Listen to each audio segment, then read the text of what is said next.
Is Grand Theft Auto 5 on PC playing more like a slideshow than an open-world adventure? Then you're in the right place, because today we're diving into the best ways to fix lag and boost FPS in GTA 5 on your PC. First, let's tackle the graphics settings. Open GTA 5's in-game settings and go to the graphics tab. The most impactful settings are shadow quality, reflection quality, grass quality, and population density.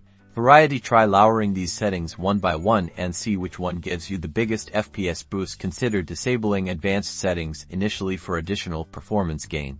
Next, make sure your graphics drivers are up to date. Outdated drivers can significantly hinder performance. Visit the website of your graphics card manufacturer, like Nvidia or AMD, and download the latest drivers for your card. Restart your PC after installing the new drivers to ensure they take effect. Now, let's address system resource optimization. Close any unnecessary applications running in the background while you play. Use the Windows Task Manager to monitor CPU and memory usage. If something is using a lot of resources, close it to free up processing power. Finally, consider your overall PC specs. GTA 5 is a demanding game. If you're still experiencing lag after these adjustments, you might need to upgrade your hardware. Even with an older graphics card, optimizing the settings and drivers can significantly reduce lag. Follow these tips, and you should be cruising through Los Santos in no time. Happy gaming!